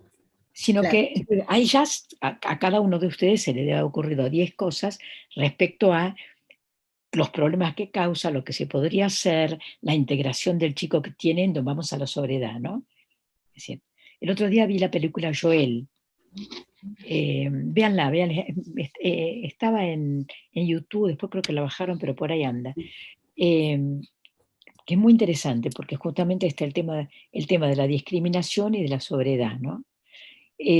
Bueno, pero entonces, me parece que en esta cuestión hay muchísimo para trabajar desde el punto de vista político, sociológico, antropológico, ¿no? Es decir, se abre una enorme temática. El otro tema creo que planteabas era el tema sanitario. Yo no sé, yo lo que sé es lo que les decía al principio de todo. Para poder estudiar o para poder ir a la escuela hay que estar vivo y hay que estar sano. Nosotros realmente en la Argentina hay una tradición muy importante de sanidad escolar. Estaba viendo el otro día, por una cuestión de un tema que tenía que buscar, digo, pero la ley 1420 no era que la ley 1420 ya establecida la vacunación. Sí, creo que es el artículo 19 de la ley 1420 que establece la vacunación obligatoria, la vacunación y, sí, menciona el higienismo, o sea, las medidas higiénicas de la época. Estaban acababa de terminar la epidemia de fiebre amarilla, faltaba 1 o 2 de cólera todavía, que hubo como 5, no habían dominado la tuberculosis, ¿sí? Ni la viruela, por más que había vacuna, ¿no? Bueno, y ponían vacunación. Después, desde el 46 o 47, que por cierto vi la lista y la perdí, ahora le voy a buscar de nuevo, porque el otro día vi un muy buen artículo en internet, un artículo ese de alguien que escribió la historia de las vacunas en las escuelas. Sí. ¿Sí? Y que están, creo que desde el 46 en Sí. adelante, como empieza una vacuna tras de la otra, una vacuna tras de la otra, a integrarse. Y la construcción de algo extraordinario como fue sanidad escolar. Sanidad escolar, ustedes son muy jóvenes, no sé si acá hay 2 o 3, está mi amigo Daniel Laudari, al que le mando un enorme abrazo, y que Daniel no me va a decir que no se acuerda de sanidad escolar, ¿no? Porque somos de la misma generación. Entonces, ¿no? Entonces, sanidad escolar era una institución muy importante. Cuando yo iba a la escuela, venían regularmente a hacer la revisión odontológica, ¿sí? Es decir, a vacunar. Es decir, en muchísimas escuelas había consultorios médicos. Era, digamos, sanidad escolar formaba parte del sistema, del corazón del sistema educativo, era inconcebible. Bueno, después, claro, la Libertadora empezó a deshacerlo, después lo deshicieron. Entonces, digamos, hay una tradición, ¿no? Una tradición. E incluso, fíjense, cuando el tema de la parálisis infantil, miren, yo creía, a mí cuando era chica, en el momento de la epidemia, como a muchísimos otros, nos sacaron de la ciudad de Buenos Aires. Tuvimos como 4 meses afuera, las escuelas se cerraron muchos meses, ¿sí? Hubo exhibición con 4, bueno, todas ese año. Entonces yo recordaba que era el 56, ¿no? Me decían ayer, y todavía no tuve tiempo de buscarlo, que en realidad las primeras medidas por los primeros casos de parálisis infantil se tomaron en el 1954-55 y las tomó la Fundación Eva Perón. ¿Sí? Que la Fundación Eva Perón fue y organizó una institución que fue, ¿sí? Es Marta, pero no es Marta. No, alguien que está, un compañero que está en el lugar de Marta Olivera tiene el dato. Bueno, de ahí salió ALPI. Yo pensaba que ALPI lo había fundado la Libertadora. No. Entonces, digamos, hay una tradición, y eso nosotros deberíamos enseñarles a los chicos. Ahora, fuera de eso, nada, no sé, o sea, los que saben son los sanitaristas.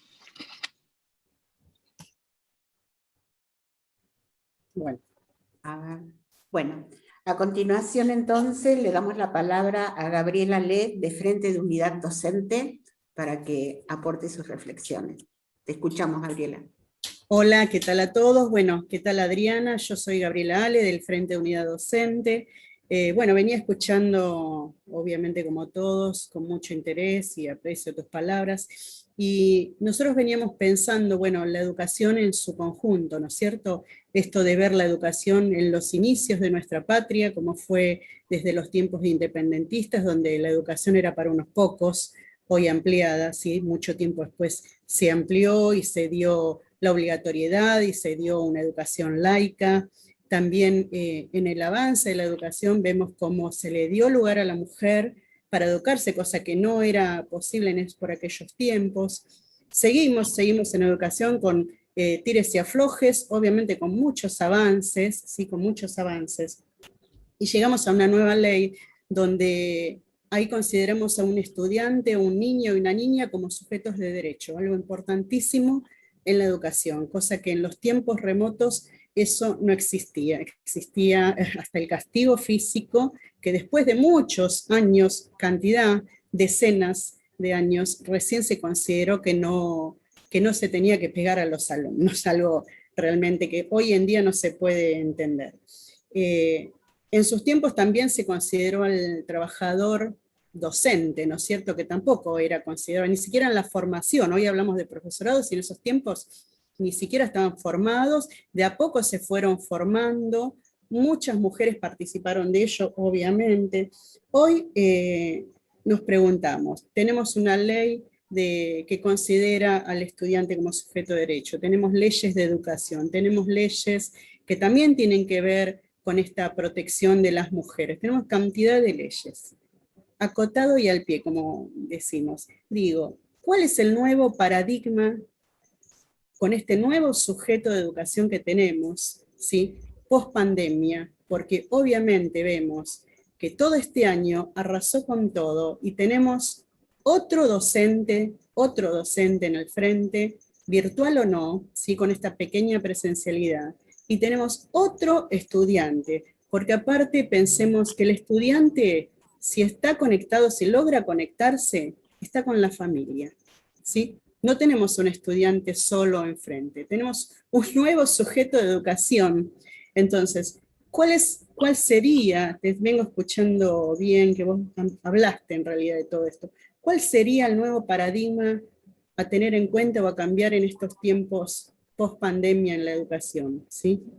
Esa es mi pregunta. No sé, porque amplio. Por decir, este tiene que ser el paradigma, ¿sí? La verdad que sería como muy omnipotente, eso no sé. Claro. ¿Cuál será? Lo que yo creo es que tenemos que ayudar efectivamente a ese nuevo sujeto, que es el chico con la familia, o que va a ser el chico en la escuela. Es decir, esperemos en algunos meses poder tener mucho más tiempo a los chicos en la escuela, ¿no? Me parece que hay, es decir, obvio que la cuestión sanitaria va a estar en el medio, ¿no? Les recuerdo que históricamente el higienismo, ¿no?, fue central en la construcción del sistema educativo. ¿Saben qué? Gestos como el tomar distancia, tomen distancia en la fila. Chicos, tomen distancia en la fila. ¿De dónde viene esa distancia? Ese tomar distancia. Viene del fin del siglo XIX, del higienismo, de tomar distancia, porque en ese momento, sin vacunas, solo se podían tomar medidas higienistas. Bueno, entonces, ya, con otra realidad sanitaria, científica, de todas maneras, eso va a estar en el centro, evidentemente, ¿sí?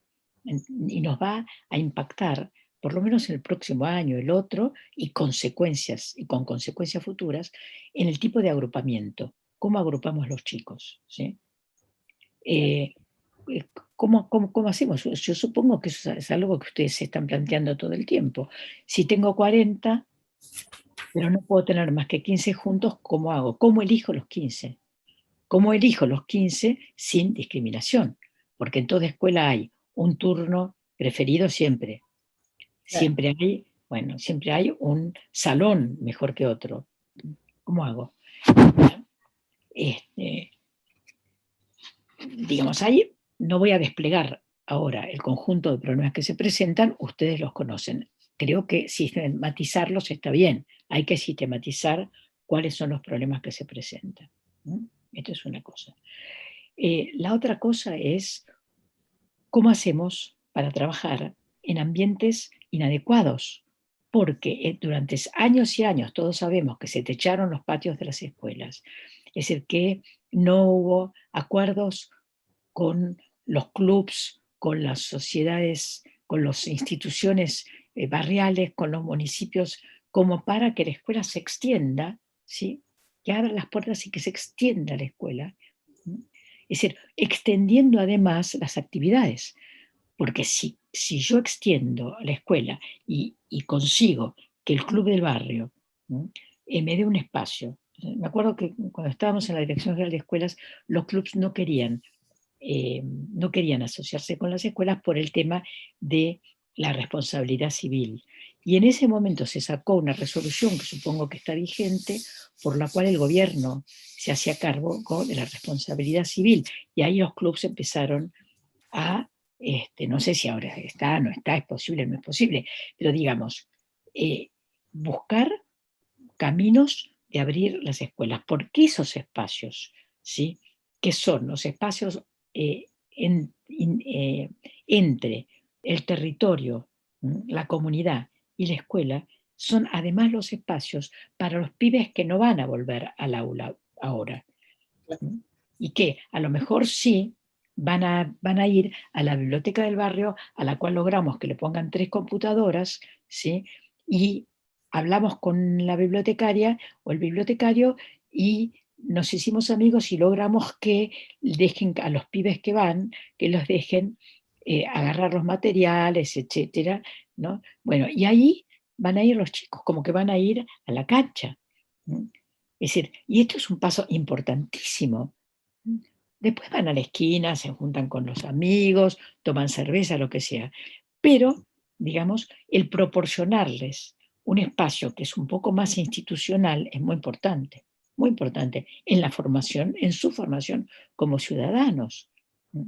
Y en ese marco vuelve a aparecer el tema derechos, ¿sí?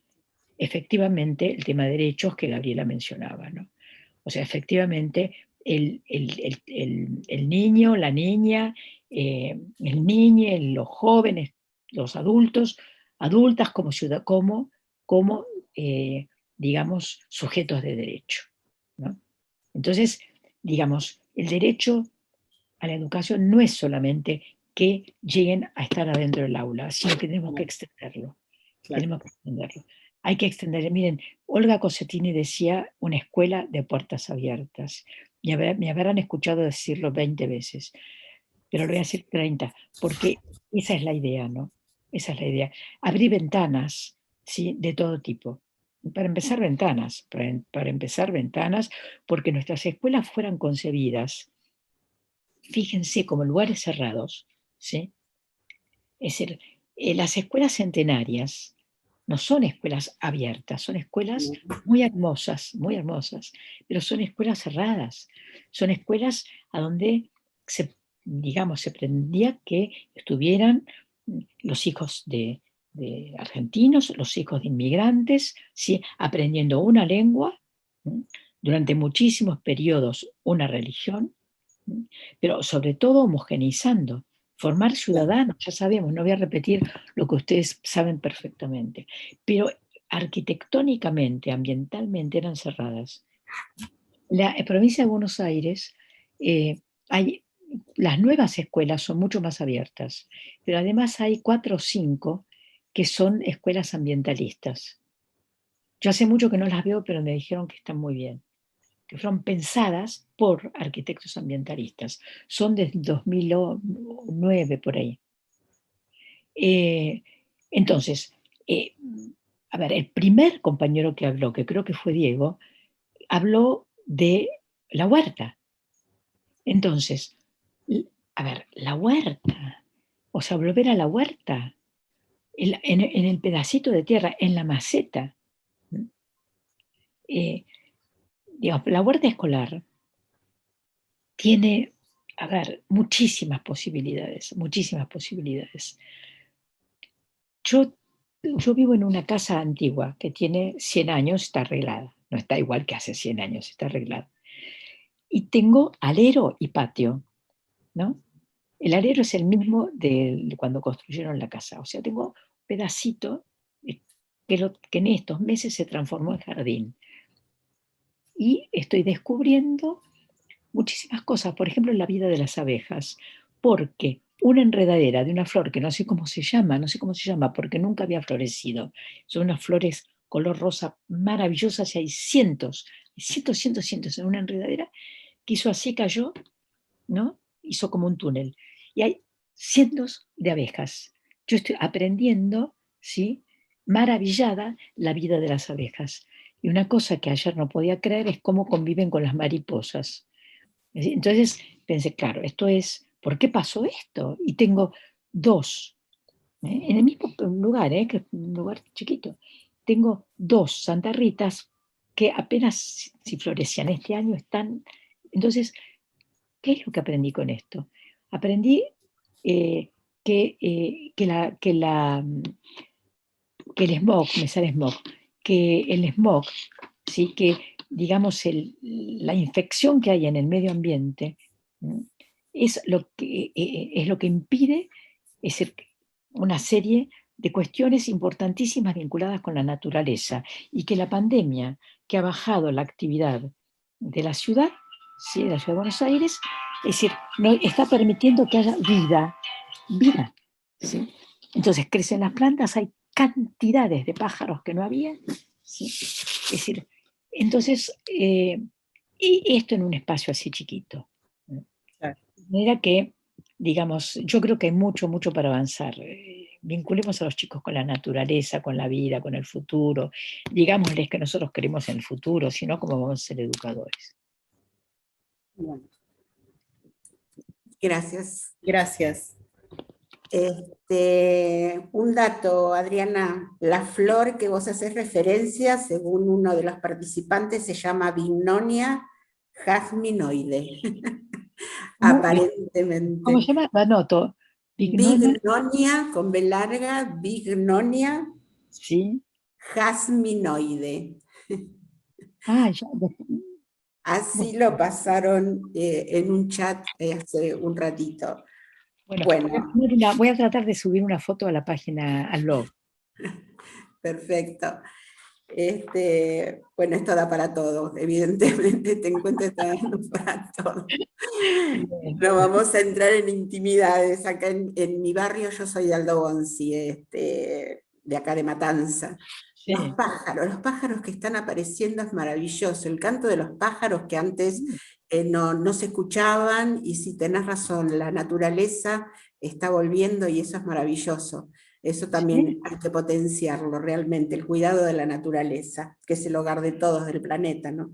Bien, la última participación que estamos invitando de las agrupaciones es Estela Álvarez de La Naranja. Con eso cerrarían los aportes de las agrupaciones. ¿Estás por ahí, Estela? Sí, acá estoy. Perfecto. ¿Qué tal? Buenas noches. En primer lugar, quisiera agradecerle a Adriana todos los conceptos que compartió con nosotros, y bueno, todos los temas que nos dejó para seguir pensando y reflexionando sobre educación. Bueno, yo quiero transmitir un poco como pregunta, ¿no?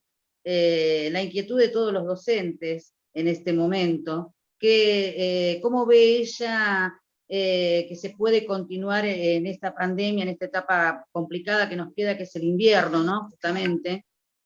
¿Cómo cree ella o qué medidas cree ella que se deberían tomar, o cómo continuaría la semipresencialidad? Porque bueno, el inicio del 2021 con el plan jurisdiccional nos traía un poco la respuesta, pero ahora ¿qué pasa en esta etapa? ¿Cómo lo ve? ¿Cómo cree que va a seguir todo esto? Y además, bueno, no quiero extenderme mucho, pero ya sabemos el ataque de la derecha permanentemente, que en lugar de, digamos, valorar la vida, lo que está haciendo es campaña. Bueno, ¿cómo visualiza que se continúa en la educación semipresencial en la etapa que viene después de esta semana próxima? Quisiera saber su opinión. Sí, va a depender mucho, me parece a mí, de los números, no sé, pero ayer había más de 500 y pico muertos. Entonces, supongo que habrá, por eso, especialmente de la evaluación que hagan los sanitaristas, ¿no? A ver, yo estoy contenta de la manera como se está avanzando en la provincia en materia de vacunación. Estoy muy preocupada de cómo se está no avanzando en la ciudad de Rosario. O sea, realmente tengo experiencias muy cercanas, es decir, inscripciones, gente que se inscribe, que le contesta no está inscripta, bueno, es un desastre, un desastre. Entonces, al mismo tiempo se ve que se avanza y se avanza y se avanza en la provincia de Buenos Aires. Entonces, digamos, en la medida en que en que se avance la vacunación, vamos a poder empezar a pensar, digamos, en estabilizar ¿no? Una modalidad que a lo mejor va a ser de menos horas, X modalidad, pero estabilizarla. A mí me preocupa mucho la dificultad para estabilizarlo, ¿no? El planteo el boicot que hace la derecha, ¿no? El boicot que está haciendo la ciudad de Buenos Aires es muy grave, porque impide que haya una determinada una estabilidad. O sea, que se diga, bueno, los chicos van una semana a la escuela, la otra no, van 4 horas en vez de 6, o van 2 días por semana, lo que sea, ¿sí? O en unas localidades, sí, no. Pero la cosa es estabilizarlo, porque si no se vuelven locas las familias. O sea, se organizan de una manera, ni hablar los docentes, ¿no? Pero la familia se organiza de una manera, consigue que la tía, el primo, el vecino ayude, y a la semana siguiente cambia esto, no puede ser, ¿no? Entonces yo estoy muy de acuerdo con el decreto presidencial, estoy muy de acuerdo con que el presidente haya tomado una resolución, ¿sí? Finalmente empecé esta charla diciendo, lean el artículo 99 de la Constitución Nacional, o sea, es decir, somos una nación, y tiene que haber un orden democrático, un orden democrático. Y ese orden democrático implica respetar, ¿sí?, los acuerdos. Y el principal acuerdo es la llamada Carta Magna. Es el principal acuerdo, ¿no? Entonces, yo no sé, sí sé que es muy difícil el tomar resoluciones, sobre todo con lo que mencionaba antes, que es la continuidad territorial, demográfica, laboral y escolar entre provincia y Ciudad de Buenos Aires, ¿no? Muy difícil. Entonces, sí, en lo que tengo mayor esperanza es en que avance mucho la vacunación. En la medida en que avance mucho la vacunación, insisto, vamos a poder avanzar hacia una forma estable, ¿sí? Esa modalidad estable también va a requerir mucha imaginación nuestra, ¿no? Porque, obviamente, repito, vamos a tener grupos más chicos, vamos a recibir chicos con otra experiencia, esto no lo dije antes, pero me parece muy importante. Vamos a recibir, sí, chicos con otra experiencia. Bueno, Gabriela hablaba del sujeto nuevo que vamos a recibir, sí, claro. Entonces, chicos, tenemos que valorizar esa experiencia. Desde el punto de vista también sociológico, la experiencia de los chicos y las familias es enorme, nunca vivieron una pandemia. Es decir, nunca fueron parte, ¿no? Nunca fueron parte, fíjense, de algo de una magnitud semejante, ¿eh? Con el vecino con el cual estaban peleados, con la abuela y con el que aparece en la televisión, todos juntos. ¿Qué quiere decir todos juntos? Bueno, entonces, ¿cómo va a seguir? Va a depender mucho de la comprensión que tengamos nosotros de estos temas, de cómo, nosotros docentes, nosotros educadores, de cómo nosotros superemos diferencias y seamos capaces de entender que somos sujetos de una localidad, somos de una agrupación, somos de una localidad, somos de una provincia, somos de una nación y somos ciudadanos del mundo. Resulta que ahora nos damos cuenta que somos ciudadanos del mundo. El problema es que no seamos ciudadanos de un mundo subordinado, digamos, subdesarrollado y sin soberanía, ¿no? De una parte del mundo sin soberanía, ¿no? Sino que podamos ponernos de pie. Y para eso hace falta, ¿sí?, realmente el dar un salto ustedes saben que voy a decir político pedagógico, y estoy hablando de la sociedad en su conjunto. Me parece que la sociedad es un sujeto muy importante, un sujeto muy importante de la educación. Por lo tanto, lo es la comunidad, lo es la familia, etc. Bueno, eso. Bueno, con este aporte finalizamos las reflexiones de las agrupaciones e invitamos a Daniel Romero de la Murillo para ir cerrando este diálogo. Y te agradecemos, Adriana, muchísimo todo lo que nos has brindado y la apertura que nos has permitido con tu participación, que podamos nosotros también participar de todas estas reflexiones. Gracias, Adriana. Gracias. Bueno, buenas noches, compañeros, compañeras. Soy Daniel Romero, de la agrupación Evelia Murillo, en el Frente Patria Grande también. Esto que decía recién la compañera, lo queríamos resaltar. En primer lugar, muchísimas gracias a la compañera Adriana, por todo el tiempo que se tomó en contestar todas las preguntas, en su introducción, que nos ayuda a reflexionar sobre muchas cuestiones que están buenas seguir profundizando, como educadores, como trabajadores de la educación, y reivindicar esta charla, porque justamente la idea era poder intercambiar, reflexionar, y nos dimos mucho tiempo, y gracias también por el tiempo, compañera Adriana. Creo que la cantidad de compañeros y compañeras que todavía están conectados y todos los que pasaron, los más de 300 compañeros y compañeras que hoy estuvieron presentes desde distintos lugares, no solo de La Matanza, aunque de La Matanza estuvimos muchos y muchas, pero también de distintos lugares, nos lleva a pensar que justamente el tema de reflexionar sobre la cuestión educativa y las problemáticas que tenemos hoy en día en nuestro país y en el mundo, nos tiene motivados y nos motiva. Por otro lado, también quería decir, cuando esta docena de agrupaciones docentes que pensamos esta actividad, pensamos en vos, Adriana, sabíamos que era importante poder empezar a reflexionar estos temas, que incluso vos ya los venís planteando, y que iba a despertar el interés que no nos equivocamos que tuvo esta actividad.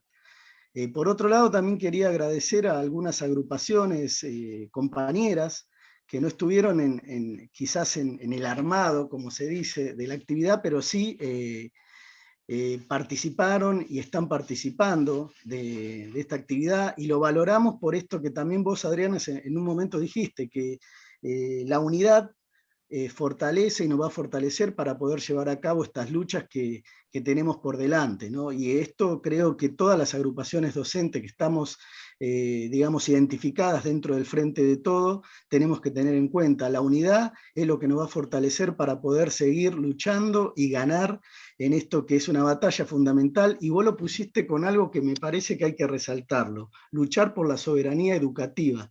Creo que ese concepto es fundamental y nos tiene que mantener unidos y unidas, independientemente de los matices o a veces las diferencias que podamos tener, pero creo que es fundamental pensar en otro de los elementos que creo que vos destacaste en tu introducción, y creo que es fundamental, que es hoy la disputa es Estado o mercado.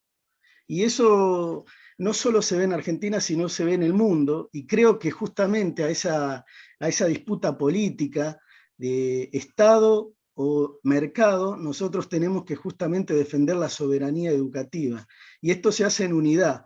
Por eso también resaltar algunos compañeros y compañeras que también agradecemos a todos y todas, pero también decimos con nombre y apellido: la agrupación docente peronista Néstor Carlos Kirchner, los compañeros y compañeras de La Celeste, María Laura Torre, que la vimos, el Pichi, la conducción de la CTA Matanza, los compañeros de Suetra. A todos ellos queremos agradecerle, y repito, por mi parte, lo final, rescatar esta cuestión de la unidad para fortalecer la lucha, y los trabajadores de la educación y la educación en Argentina efectivamente puedan tener soberanía educativa. Así que nuevamente muchísimas gracias, Adriana, y muchísimas gracias a todos los compañeros y compañeras que hoy estuvieron hasta último momento con nosotros y nosotras. Bueno, gracias a todos. Muchas gracias. Adiós.